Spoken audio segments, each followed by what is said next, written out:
Hello, and welcome to this OncLive Peer Exchange, Updates in the Management of Myeloproliferative Neoplasms. I am Dr. Harry Erba from Duke Cancer Institute.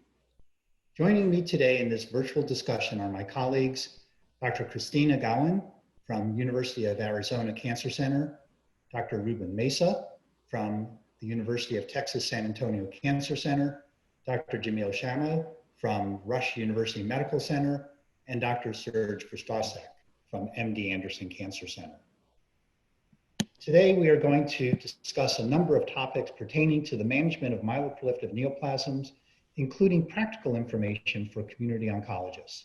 So let's get started on our first topic. I'm going to turn to you, Dr. Gowin, if you don't mind, Krisstina. Can you provide an overview of the myeloproliferative neoplasms? Absolutely. Good morning. Myeloproliferative neoplasms are a type of chronic myeloid malignancy that are really characterized by overproduction of mature blood cells. They are characterized by a JAK-V617F, CALR, MPL, or other clonal mutations. They are also characterized, and this has recently been described more eloquently over the last decade, in a very heterogeneous symptom burden. That's great, and there are various types. I mean, those are similarities. How do we distinguish these? Yeah, so there are definitely, what's really interesting about myeloproliferative neoplasms is that it's truly a spectrum of disorders, and that there's really this dynamic nature within the different umbrella of myeloproliferative neoplasms. So when we're looking at these patients, we're first saying, is this truly a classical myeloproliferative neoplasm? Or is there a Philadelphia chromosome involved? And that would be more diagnostic than a CML type picture. And within the classical myeloproliferative neoplasms, there's three different entities: polycythemia vera, myelofibrosis, and essential thrombocythemia.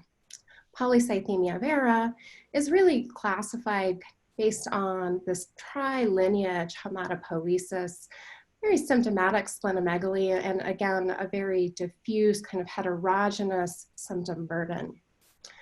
Myelofibrosis, in contrast, is really a more of a fibrosis, scarring of the bone marrow that can lead to more of a cytopenic phase rather than this hyperproliferative phase that we see with polycythemia.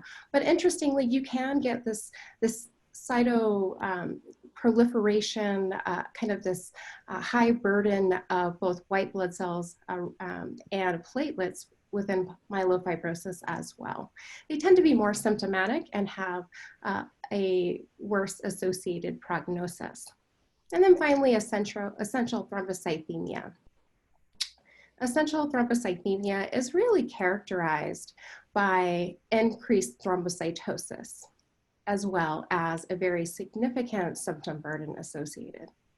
The treatment goals are very different within these categories, in that for both polycythemia vera and essential thrombocythemia, it's really looking at the thrombotic and hemorrhagic complications of the disease, while in myelofibrosis, we're really focusing more on spleen reduction and symptom burden.